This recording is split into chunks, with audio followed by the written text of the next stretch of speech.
Question number 1B का D वाला हम लोगों को करना था। क्वेश्चन को ध्यान से सुनिए। Can the line segment 1.5 centimetre, 2 centimetre, 2.5 centimetre can be the side of a right angle triangle. क्या ये तीनों साइड्स एक राइट एंगल ट्रायंगल के साइड्स हो सकते हैं? एक प्रॉपर्टी हम लोग पढ़े थे, या कोई भी नाम उसने दे दिया राइट एंगल ट्रायंगल, हमको उससे क्या मतलब है? हमको तो एक प्रॉपर्टी याद है साइड्स वाली, sum of two sides is greater than third side. तो टू साइड्स का सम कर करके देख लेते हैं, अगर हर बार ग्रेटर देन थर्ड साइड हो रहा है तो हम सही है। तो ये हम लोग जानते हैं sum of two sides of a triangle, यहां मैं लिख पा रहा हूं मैं, is greater than third side. अगर इसको फॉलो कर रहा है तो चाहे राइट एंगल ट्रायंगल हो, चाहे आइसोसेलेस हो, चाहे कोई हो। देखो इसने राइट एंगल ट्रायंगल का नाम लिया तो थोड़ा दिमाग है यार, ऐसा तो हम लोग कुछ पढ़े ही नहीं। फिर बाद में याद आया, अरे भैया हम लोग ट्रायंगल पढ़ लिए हैं और उसके अंदर तो राइट एंगल, एक्यूट एंगल और ऑब्ट्यूज सब आ जाते हैं। हाँ लिखिए तो क्या क्या दिया है चेक कर लिया जाए। 1.5 प्लस 2 सेंटीमीटर है, ये आ जाएगा 3.5, 2.5 है, ये इक्वल टू 4 है। आप सही है, 3.5 आया इनका सम, जो कि ग्रेटर है 2.5 से, थर्ड साइड से ग्रेटर है। ठीक है, उसके बाद अब इसी को जरा इधर उधर करके देख लेते हैं। 2 प्लस 2.5 इज इक्वल टू 4.5। एक मिनट सर आ रहा हूं, और इससे 1.5 से ग्रेटर है। सही है, कंडीशन कौन सी बच गई? 2 प्लस 2.5 प्लस 1.5 इक्वल टू 4। ये भी ग्रेटर हो गया 2 से, यानी सारे के सारे केस में हमारा ये नियम फॉलो हो रहा है। तो लिख देंगे hence triangle will form, hence triangle will form.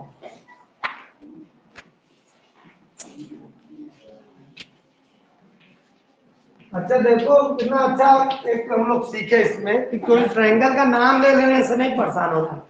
हम लोग एंगल को लेके तीनों एंगल का सम 180 होना चाहिए और दो साइड्स का सम तीसरे से बड़ा होना चाहिए, तो हमारा ट्रायंगल बन जाएगा। अगला क्वेश्चन है, where does the circumcentre of a right angle triangle lie. Circumcentre कहाँ होगा राइट एंगल ट्रायंगल का? सर्कम सेंटर की बात हो रही है, सर्कम सेंटर की बात हो रही है, तो मतलब हमको क्या ध्यान देना है? साइड की एंगल, साइड बाइसेक्टर की एंगल बाइसेक्टर, साइड बाइसेक्टर। तो चलिए एक बार करके देखते हैं। राइट एंगल ट्रायंगल में हमको सर्कम सेंटर कहाँ बनेगा ये बताना है ना, क्वेश्चन में यही है। तो हम लोग एक राइट एंगल ट्रायंगल बनाए, याद तो रहना ही चाहिए ये प्रॉपर्टी, क्योंकि फिल इन द ब्लैंक इससे रिलेटेड नहीं था शायद, या ये वर्कशीट 7 हम लोग किए तो थे, हम लोगों ने नहीं कंप्लीट किया था क्या वर्कशीट 7? इसीलिए नहीं हम लोग के दिमाग में था। देखिए ध्यान दो, अब इस वाली लाइन पर परपेंडिकुलर बाइसेक्टर, इसके मिड पॉइंट से हम लोग मिड पॉइंट पर परपेंडिकुलर लाइन ड्रा किए, इधर से इस वाले साइड पर भी मिड पॉइंट से परपेंडिकुलर ड्रा किए। तो ये दोनों इंटरसेक्ट करेंगे हाइपोटेनस पर, और हाइपोटेनस वाला भी मिड पॉइंट से परपेंडिकुलर लाइन ड्रा करें। यही ना होता है परपेंडिकुलर बाइसेक्टर। जो साइड है उस साइड के मध्य बिंदु पर एक परपेंडिकुलर लाइन ड्रा कर देना, ठीक? तो उसी को हम कहते हैं परपेंडिकुलर बाइसेक्टर। इस साइड के मिड पॉइंट पर एक परपेंडिकुलर लाइन ड्रा किए, इस पॉइंट के मिड पॉइंट पर एक परपेंडिकुलर लाइन ड्रा किए, इसी तरह हाइपोटेनस वाले मिड पॉइंट पर भी एक परपेंडिकुलर लाइन ड्रा करेंगे। तो ये तीनों के तीनों इस पॉइंट जो कि हाइपोटेनस है इसके मिड पॉइंट पर मिलेंगे, यहाँ पे क्रॉस करेंगे। क्यों? यहाँ से परपेंडिकुलर आपने ऐसे किया ना, ये 90 डिग्री बन रहा होगा ना। अभी नहीं इमेज बना दिमाग में से, बात ठीक नहीं, क्लियर हुआ? सुनो, अरे कोई बात नहीं, सुनो भाई, अभी इमेज बन जाएगा। ठीक, मिड पॉइंट, मिड पॉइंट और मिड पॉइंट, सही है। तीनों साइड के मिड पॉइंट पर परपेंडिकुलर लाइन ड्रा करें हम। इस पर परपेंडिकुलर लाइन ड्रा किए, ये 90 डिग्री बन गया। इस पर परपेंडिकुलर लाइन ड्रा किए, ये 90 डिग्री बन गया। और इस पॉइंट पर ये टेढ़ी लाइन है, इस पर परपेंडिकुलर लाइन ऐसे ना आएगी, तब ना वो सीधी मानी जाएगी, ऐसे आई। तो अब ये तीनों क्या हम लोग पढ़े थे? परपेंडिकुलर बाइसेक्टर्स जिस पॉइंट पर इंटरसेक्ट करते हैं, तो ये भी परपेंडिकुलर बाइसेक्टर, ये भी परपेंडिकुलर बाइसेक्टर और ये भी परपेंडिकुलर बाइसेक्टर, ये तीनों इसी पॉइंट पर तो इंटरसेक्ट कर रहे हैं। तो जो सरकम, अब यही सरकम सेंटर कहलाएगा। तो जो सरकम सेंटर इसका होता है राइट एंगल ट्रायंगल का, वो कौन सी बीच वाली बेटा? ये बीच पर 90 डिग्री तभी ना बनेगा। अरे सीधी लाइन रहती है तब आप 90 डिग्री ऐसे बनाते हो, ठीक, और ऐसे लाइन है तो इस पर ऐसे ना बनेगा 90 डिग्री।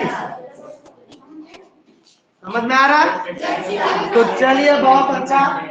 क्या कोई डाउट नहीं है? तो लिख दीजिए आंसर कि इसका आंसर हो जाएगा सरकम, बना लेते तो और अच्छा रहता। Circumcentre of a right angle is, right triangle is midpoint of its hypotenuse, hypotenuse के मिड पॉइंट में बनेगा। हाँ चलो जरा सा इसको वर्कशीट 7 को भी देख लो भाई। ट्रू फॉल्स है, ट्रू फॉल्स है, पहले इसको कंप्लीट कर लें, ये छूट गया था। शांत शांत हो जाइए। द परपेंडिकुलर, सभी लोग सुनिए, जिससे पूछूंगा आयुष आपसे पूछेंगे इसका आंसर, शांत हो जाइए। The perpendicular bisectors of the sides of a triangle pass through the vertices of the triangle. क्या परपेंडिकुलर बाइसेक्टर जो होता है, साइड का बाइसेक्टर, वो वर्टिसेस से होकर जाएगा ही जाएगा? मैंने बताइए आप। फॉल्स। क्यों? क्योंकि बोला गया था कि परपेंडिकुलर बाइसेक्टर जरूरी नहीं है वर्टेक्स से जाए, मीडियन था जो वर्टेक्स से ड्रा होती थी लाइन, और एल्टीट्यूड भी था जो वर्टेक्स से ड्रा होती थी। लेकिन परपेंडिकुलर बाइसेक्टर यानी साइड का बाइसेक्टर जो है वो जरूरी नहीं है कि वर्टेक्स से जाए, नहीं से जा सकता है, बस वो परपेंडिकुलर होना चाहिए मिड पॉइंट पर। अब चलिए आगे चलते हैं।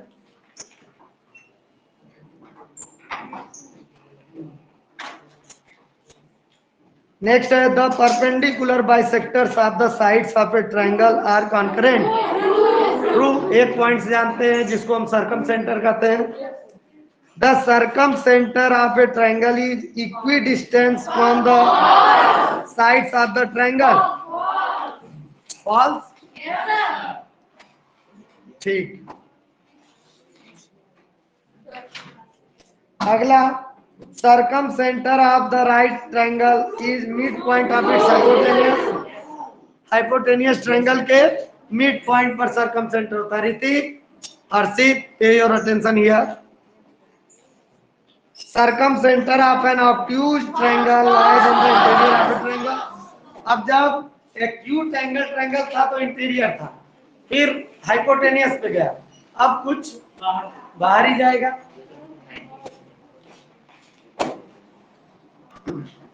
देखिए, जो ऑब्ट्यूज एंगल ट्रायंगल होगा उस केस में भी देख लेते हैं कि जो सर्कम सेंटर होता है परपेंडिकुलर बाइसेक्टर का, जो इंटरसेक्शन पॉइंट है वो कहाँ होगा। तो इस साइड पर परपेंडिकुलर लाइन ड्रा किया हमने, ठीक, इस साइड पर परपेंडिकुलर लाइन ड्रा करेंगे, पहले इस पर कर लेते हैं, उसके अकॉर्डिंग इसको करेंगे। तो ये देखो टेढ़ी लाइन है ना, तो इस पर कुछ ऐसे जाएगा, ये परपेंडिकुलर होगा, सही। और ये हाइपोटेनस वाले पे भी एक परपेंडिकुलर लाइन ड्रा करेंगे, इस तरह से लाइन ड्रा होगी जो कि किसी एक पॉइंट पर इंटरसेक्ट करेंगे, तीनों के परपेंडिकुलर बाइसेक्टर, और इस पॉइंट को ही हम सर्कम सेंटर कहते हैं, ठीक, सर्कम सेंटर कहते हैं। तो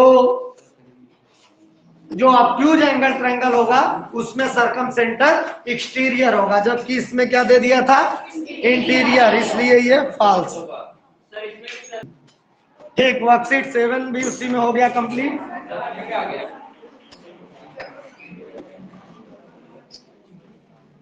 क्वेश्चन नंबर 2, चलिए जिसको बुलाएंगे वो सॉल्व करेगा, कैमरे के सामने अब उनको सॉल्व करना है जिसको बुलाया जाएगा। कौन सा बच गया, करा दिए ना कि कहाँ पे बनेगा circum centre right angle triangle पर, तो mid point of the hypotenuse.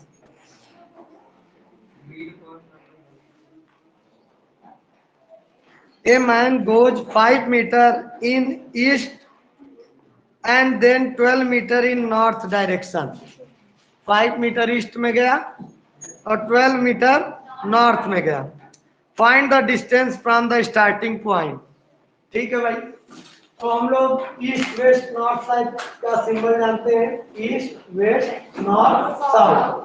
जो नहीं जानता वो सीख ले, और जो जानते हैं अच्छी बात है। ये आप लोग उस क्लास में भी पढ़े हैं, 3rd 4th में ही, SST में। कह रहा है कि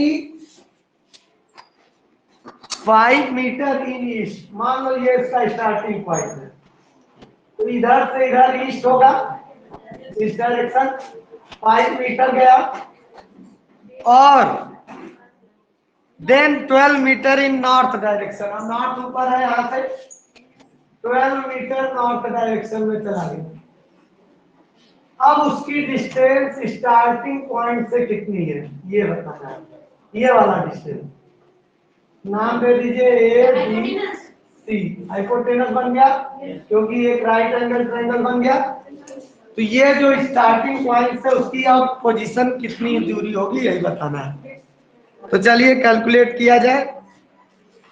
यहाँ कौन सा फार्मूला लग जाएगा, कौन सा थ्योरम, तो चलिए we know AC square is equal to AB square plus BC square. Value put up कर दीजिए, 5 का स्क्वायर प्लस 12 का square equal to 25 plus 144 equal to 169।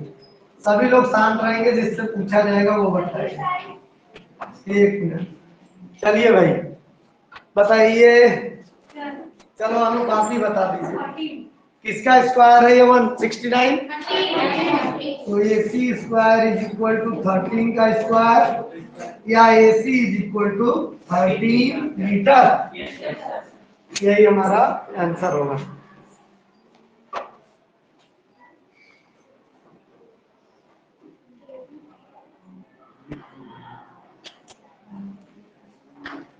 चलिए बहुत अच्छे अच्छे क्वेश्चन ब्रेन टीचर में है।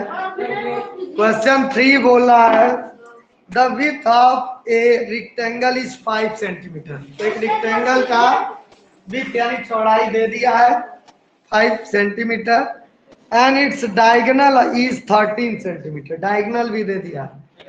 डायगोनल मतलब होता है, अभी बता रहे हैं, अभी देखेंगे तो सब ख्याल आ जाएगा। हाँ नहीं रेज कर रहे हैं भाई, फिगर तो बनाना है इधर। कोई इस क्वेश्चन को हमें कंप्लीट करना है, सो प्लीज कीप क्वाइट। एक रेक्टेंगल है जिसकी विड्थ दी हुई है चौड़ाई 5 सेंटीमीटर। डायगोनल का मतलब होता है कॉर्नर्स को मिला देना। इसको रेक्टेंगल में ट्रायंगल बन गया, तो ये राइट एंगल ट्रायंगल बन गया। ये वाली लेंथ दिया हुआ है, डायगोनल है 13 सेंटीमीटर। तो ये 5 सेंटीमीटर है, तो हम इसको भी तो लिख सकते हैं 5 सेंटीमीटर। सब कुछ वही है। अब इसको फाइंड आउट करना है। नाम दे दीजिए ए बी सी डी, यानी ए बी के लिए हम फाइंड करनी है। तो फिर से चलिए स्टार्ट कीजिए।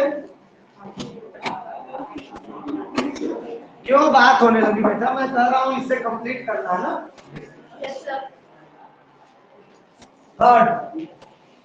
थर्ड है इन ट्रायंगल, ऐसे लिखो in triangle A B C. यहां बन गया ना एक ट्रायंगल, और ये राइट एंगल ट्रायंगल बना। तो हम जानते हैं AC का square is equal to AB square plus BC square.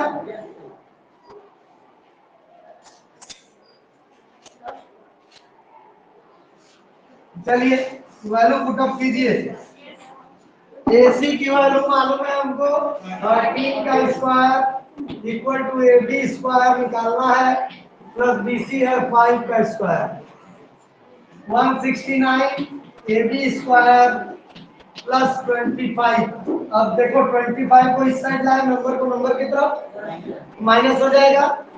तो 169 minus 25 is equal to AB square, या कितना आ जाएगा 144 is equal to AB square. ये 12 का स्क्वायर है AB, तो आ गया 12 centimetre is equal to AB, या AB is equal to 12 centimetre. लेकिन क्वेश्चन में आगे भी दिया है what is its perimeter. Perimeter का मतलब होता है sum of all outer sides. तो यहां पर कर दे रहा हूं, इसी ये हो गया 12 हुआ। फिर यहां ऊपर perimeter of a triangle rectangle,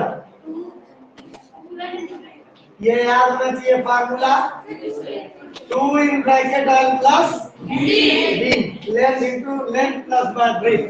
12 ये हुआ, ये भी 12 हुआ। तो 2 इन ब्रैकेट लेंथ हो गया 12 प्लस ब्रेथ हो गया 5, 2 इंटू 17 34 सेंटीमीटर आंसर आएगा।